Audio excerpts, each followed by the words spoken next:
बच्चों, हम कक्षा 10 की पाठ्य पुस्तक क्षितिज गद्य का दूसरा पाठ बाल गोविंद भगत पढ़ रहे थे। पहली वीडियो में हमने बाल गोविंद भगत के व्यक्तित्व की कुछ विशेषताओं के बारे में पढ़ा और सुना था। उससे आगे का भाग अब हम दूसरी वीडियो में पढ़ेंगे।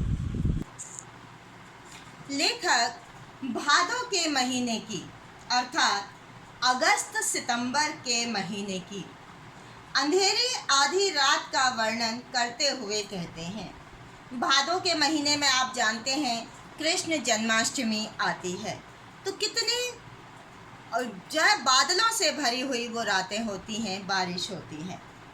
और पहले तो 4-4 महीने बिल्कुल कुछ भी दिखाई नहीं देता था, इतनी बारिश हुआ करती थी। मौसम परिवर्तन के साथ वो बारिश भी अब कम हो गई है। तो आधी रात का वर्णन करते हुए लेखक कहते हैं कि अभी थोड़ी ही देर पहले मूसलाधार अर्थात तेज वर्षा खत्म हुई है। किस तरह से आसमान आप देख रहे हैं बादलों से भरा हुआ है और पेड़ पौधे भी हिल रहे हैं। बादल गरज रहे हैं, बिजली कड़क रही है, झिल्ली की झनकार या मेढकों की टर टर सुनाई दे रही है। ऐसा खराब मौसम भी बाल गोविंद भगत के संगीत को अपने कोलाहल, अपने शोर में डुबो नहीं सकता। उनकी खंजड़ी डिमक डिमक बज रही है, खंजड़ी बजा रहे हैं और गा रहे हैं। गोदी में पियवा चमक उठे सखिया चिहुक उठे ना। इस गाने का क्या अर्थ है कि हाँ, पिया तो गोद में ही है, किंतु वह समझती है वह अकेली है और चिहुक उठती है। उसी बादलों भरे भादों की आधी रात में उनका यह गाना जिस प्रकार अंधेरे में अचानक बिजली चमक कर लोगों को चौंका देती है, उसी प्रकार से इतनी अंधेरी काली रात में भी बाल गोविंद भगत गा रहे हैं, तो उनका यह संगीत भी लोगों को चौंका देता है। अरे, अब तो सारा संसार शांति से सोया हुआ है, निस्तब्धता में सोया है, लेकिन बाल गोविंद भगत का संगीत अभी भी जाग रहा है, लोगों को जगा रहा है। वे गा रहे हैं, तेरी गठरी में लागा चोर मुसाफिर जाग जरा। इसके बाद कार्तिक के महीने का वर्णन करते हुए लेखक कहते हैं, कार्तिक का महीना कौन सा होता है जिसमें गंगा स्नान आता है, गुरु नानक बर्थडे। यह होता है अक्टूबर का महीना, अक्टूबर नवंबर का महीना। इसमें क्या है कि ये पुण्य की दृष्टि से अच्छा माना जाता है महीना, इसलिए ये सुबह सुबह प्रभात फेरियाँ निकलती हैं। आप देखिए इसमें प्रभात फेरी निकल रही है, लोग सुबह सुबह निकलते हैं और भजन गाते हैं। तो बाल गोविंद भगत क्या करते थे कि जैसे ही कार्तिक का महीना आता था, बाल गोविंद भगत की प्रभातियाँ शुरू हो जाती, जो फागुन के महीने अर्थात फरवरी मार्च के महीने तक चला करती। इन दिनों वह सुबह बहुत जल्दी उठ जाते, पता नहीं किस समय जाग जाते थे, यानी बहुत जल्दी उठ जाते थे। उसके बाद वह नदी पर स्नान के लिए जाते, जो गांव से 2 मील की दूरी पर थी। वहां से नहा धोकर लौटते और गांव के बाहर ही पोखर के किसी ऊंचे स्थान पर अपनी खंजड़ी लेकर बैठ जाते और कबीर के पद गाने लगते। लेखक बताते हैं कि मेरी आदत यही है कि मैं शुरू से ही देर तक सोता हूँ, किंतु एक दिन माघ का महीना होता है बेटा भयंकर सर्दी का महीना, जब आपके स्कूलों की छुट्टियां पड़ती हैं। क्यों पड़ती हैं? भयंकर सर्दी के कारण। तो उस ठंड में भी मेरे दांत ठंड के कारण किटकिटा रहे थे और इतनी भोर, इतनी सुबह मैंने उनका संगीत सुना, जो शांति के कारण दूर दूर तक उसकी आवाज़ सुनाई दे रही थी। तो मैं अपने आप को रोक नहीं सका और पोखरे पर पहुंच गया। अभी आसमान में तारों के दीपक बुझे नहीं थे और आकाश में तारे दिखाई दे रहे थे। हाँ, क्योंकि सुबह का समय था तो पूरब दिशा में कहीं कहीं हल्की हल्की लालिमा दिखाई देने लगी थी। बाकी खेत, बगीचा, घर सब पर कुहासा कोहरा छाया हुआ था। एक वातावरण जो था सारा अजीब रहस्य से ढका हुआ मालूम पड़ता था। धुंध के कारण कुछ भी स्पष्ट नहीं दिखाई दे रहा था। आप देखते हैं भयंकर सर्दी में जब आप स्कूल आते हैं तो उस समय कुछ भी नहीं दिखाई देता कोहरे के कारण। ऐसा ही उस समय एक अजीब सा रहस्यमयी वातावरण हो रहा था। ऐसे रहस्य से भरे वातावरण में एक कुश की चटाई बिछाकर पूरब दिशा की ओर मुंह करके काला कंबल ओढ़कर बाल गोविंद भगत अपनी खंजरी लिए हुए बैठे थे। उनके मुंह से शब्दों का तांता लगा था। वे कबीर के पद गा रहे थे और उनकी उंगलियां खंजरी पर लगातार चल रही थी। गाते गाते इतनी मस्ती में आ जाते, इतने उत्तेजित हो जाते कि मालूम होता अब खड़े हो जाएंगे। गाने के कारण अपनी सुध बुध भी खो देने से कंबल तो बार बार सिर से नीचे ही सरक जाता। मैं माघ के उस महीने में जाड़े से बुरी तरह कांप रहा था, किंतु तारों की उस छांव में भी उनके माथे पर गाने के कारण पसीने की बूंदें चमक ही जाती थी, यानी पसीना आ रहा था, जबकि मैं बुरी तरह कांप रहा था। आगे मई जून के महीने का वर्णन करते हुए कहते हैं कि आप जानते हैं कि गर्मियों में कैसी उमस भरी शाम हो जाती है, बेचैनी सी होने लगती है। तो ऐसी ही एक शाम का वर्णन करते हुए लेखक बताते हैं कि गर्मियों में कितनी ही उमस से भरी हुई शाम क्यों न हो, भगत का संगीत उसे भी शीतल कर देता था, ठंडा कर देता था। बाल गोविंद भगत अपने घर के आंगन में आसन जमाकर बैठ जाते थे। गांव के उनके कुछ प्रेमी भी जुट जाते थे। खंजरियों और करतालों की भरमार हो जाती थी।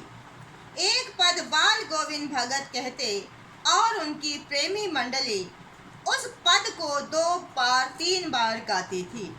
धीरे धीरे स्वर ऊंचा होने लगता, एक निश्चित ताल, एक निश्चित गति से। उस ताल स्वर के चढ़ाव के साथ श्रोताओं के मन भी ऊपर उठने लगते। यहाँ पर इस दृश्य का अत्यंत मनोहारी चित्रण प्रस्तुत किया गया है, जो नेत्रों के समक्ष सजीव हो उठता है। धीरे धीरे मन तन पर हावी हो जाता, शरीर अपने वश में नहीं रह जाता और होते होते एक क्षण ऐसा आता कि बाल गोविंद भगत खंजरी लिए नाच रहे हैं और उनके साथ ही सबके तन और मन नृत्यशील हो उठे हैं। सारा आंगन नृत्य और संगीत से ओतप्रोत हो उठता। आप देख रहे हैं कि बीच में कबीरपंथी टोपी लगाए हुए बाल गोविंद भगत लंगोटी बांधे हुए हैं और उनके हाथ में खंजरी है। खंजरी शब्द मैंने कई बार प्रयोग किया है, तो खंजरी जो बाल गोविंद भगत बजा रहे हैं इसे खंजरी कहते हैं। इसके अलावा कई भक्तों के हाथ में मंजीरे और ये करताल दिखाई दे रहे हैं। तो इतना अधिक उनका संगीत सबके मन को मोहित करता था कि नाचने लग जाते थे, उस संगीत में डूब जाते थे। ऐसे में भला गर्मी का नामो निशान कहाँ रह जाता। वो गर्म उमस भरी शाम शीतल हो उठती थी। बाल गोविंद भगत कबीर से कितना प्रभावित थे और उनके आदर्शों को किस प्रकार उन्होंने अपने जीवन में अपनाया हुआ था, इसका वर्णन करते हुए लेखक बताते हैं कि बाल गोविंद भगत की संगीत साधना का चरम उत्कर्ष मैंने उस दिन देखा जिस दिन उनका बेटा मरा। वह भगत का इकलौता पुत्र था। बेटा कैसा था? कुछ सुस्त और बोदा सा था और चुस्त नहीं था। इसी कारण बाल गोविंद भगत उसे और भी अधिक मानते थे। क्यों मानते थे? क्योंकि उनका ऐसा मानना था कि ऐसे आदमियों का ही ज़्यादा ध्यान रखना चाहिए या उन्हें प्यार करना चाहिए, क्योंकि ये सीधे होते हैं और देखभाल और मोहब्बत के ज़्यादा हकदार होते हैं। बड़े मन से अपने पुत्र की शादी कराई। जो पतोहू कैसी थी? सुभग और सुशील। यानी पुत्र की जो पत्नी मिली बहुत ही सुभग और सुशील थी। उसने ससुराल आते ही घर को पूरी तरह से संभाल लिया था और भगत को घर की जिम्मेदारियों से निवृत्त कर दिया था, मुक्त कर दिया था। यहाँ पर इस संसार के कटु सत्य से, ये कड़वा सत्य है, इससे अवगत कराते हुए लेखक कहते हैं कि बाल गोविंद भगत का बेटा बीमार है। इसके खबर रखने की लोगों को कहाँ फुर्सत थी, लेकिन मौत तो अपनी ओर सबका ध्यान खींच कर ही रहती है। मृत्यु की खबर तो लोगों तक पहुंच जाती है। हमने भी सुना कि बाल गोविंद भगत के बेटे की मृत्यु हो गई है। सुनकर मैं भी उनके घर गया। मैंने वहाँ जो कुछ देखा उसे देखकर आश्चर्यचकित रह गया। उन्होंने बेटे को आंगन में एक चटाई पर लिटाकर उसे एक सफ़ेद कपड़े से ढक रखा है। वह कुछ फूल तो हमेशा ही अपने घर के आसपास लगाए रखते थे। उन फूलों में से ही कुछ फूल तोड़कर उन्होंने बेटे के शव पर और फूल और तुलसी दल बिखेर दिए थे। सिरहाने पर एक चिराग जला रखा था और उसके सामने ही जमीन पर आसन जमाए कबीर के गीत गाए चले जा रहे हैं। वही पुराना स्वर, वही पुरानी तल्लीनता। पति की मृत्यु हो गई थी, इसलिए घर में पतोहू रो रही थी, जिसे गांव की स्त्रियां चुप कराने की कोशिश कर रही थी। लेकिन बाल गोविंद भगत गाए जा रहे थे। हाँ, गाते गाते बीच में कभी कभी पतोहू के पास भी जाते और उससे कहते कि यह रोने का समय नहीं है, यह उत्सव मनाने का समय है। ये भगत की मान्यता थी। क्यों ऐसा कहते थे? क्यों पतोहू से कह रहे हैं कि तुम रो मत, उत्सव मनाओ? क्योंकि आत्मा परमात्मा के पास चली गई है। विरहिणी अपने प्रेमी से जा मिली है। भला इससे बढ़कर आनंद की और कौन सी बात हो सकती है? यहाँ पर है विरहिणी अपने प्रेमी से जा मिली। कबीर दास का ये मानना है कि आत्मा और परमात्मा एक ही हैं, लेकिन आत्मा क्योंकि शरीर में चली जाती है तो इसलिए अपने परमात्मा से बिछुड़ जाती है, और जब यह नश्वर शरीर नष्ट हो जाता है तो आत्मा अपने परमात्मा से मिल जाती है। तो जो उससे विरह था, वो अपने प्रिय से दूर रह रही थी, अब वो उससे जा मिली है। तो इसलिए इससे बढ़कर आनंद की और कौन सी बात हो सकती है? उनके इस प्रकार इस करता देखकर मैं कभी कभी सोचता, यह पागल तो नहीं हो गए? किंतु नहीं, वह जो कुछ कह रहे थे उसमें उनका विश्वास बोल रहा था। वह चरम विश्वास जो हमेशा ही मृत्यु पर विजयी होता आया है।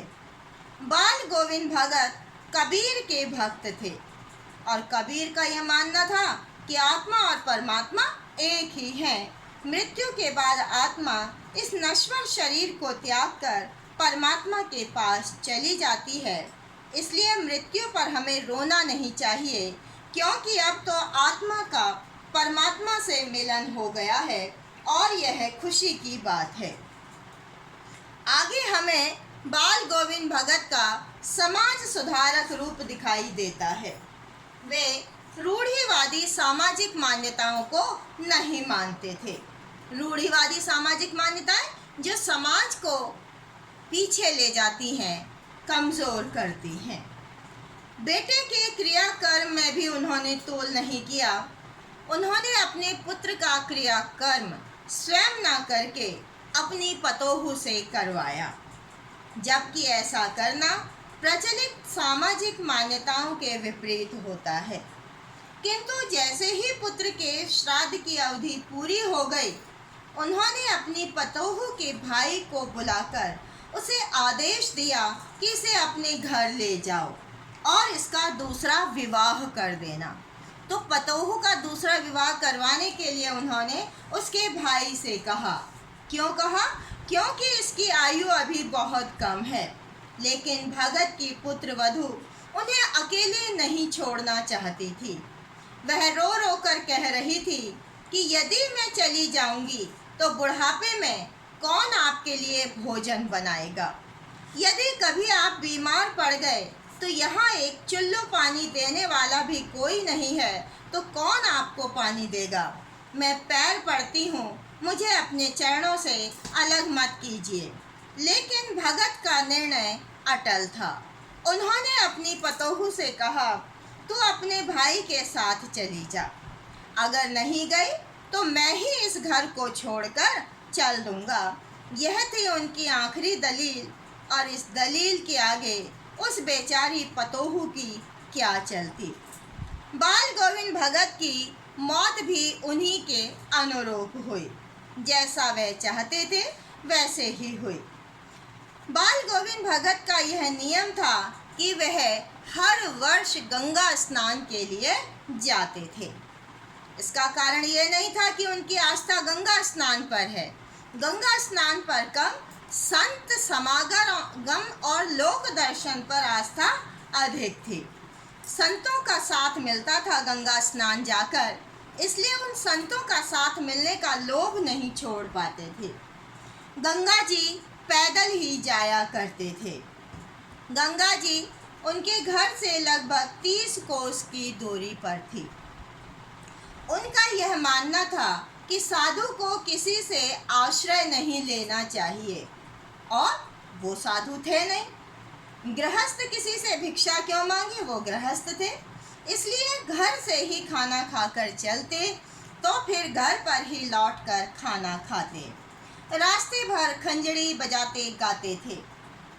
जहाँ प्यास लगती थी पानी पी लेते थे। गंगा जी आने जाने में 4-5 दिन लग जाते, लेकिन इस लंबे उपवास में भी, उपवास इतना लंबा व्रत हो जाता था क्योंकि कुछ नहीं पी पाते थे, तो वही मस्ती रहती थी। अब बुढ़ापा आ गया था, लेकिन वही जवानी वाली टेक। इस बार जब गंगा स्नान से लौटे तो उनकी तबीयत कुछ सुस्त थी, कुछ ढीली थी। खाया पिया, लेकिन उसके बाद भी तबीयत नहीं सुधरी। थोड़ा थोड़ा बुखार रहने लगा, लेकिन नियम व्रत नहीं छोड़ा। वही दोनों समय गीत गाना, स्नान ध्यान करना और खेती बाड़ी देखना। इसका परिणाम यह हुआ कि दिन पर दिन कमज़ोर होने लगे। लोगों ने मना किया कि इस प्रकार से नहाना धोना बंद करो, आराम करो, लेकिन सभी की बात को हंसकर टाल देते थे। मृत्यु से पहले दिन भी संध्या में गीत गाए, लेकिन मालूम होता था जैसे तागा टूट गया हो, माला का एक एक दाना बिखरा हुआ हो। आवाज़ में वो दम ही नहीं था, कमज़ोरी आ गई थी।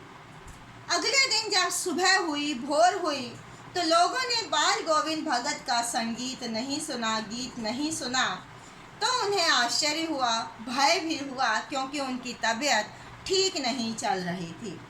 वे बाल गोविंद भगत के घर गए, लेकिन वहाँ बाल गोविंद भगत नहीं, सिर्फ उनका पंजर पड़ा है, यानी केवल उनका नश्वर शरीर ही वहाँ पड़ा हुआ था। उनकी मृत्यु हो चुकी थी। इस प्रकार लेखक ने बाल गोविंद भगत की विशेषताएं बताते हुए उन्हें साधु की संज्ञा दी है।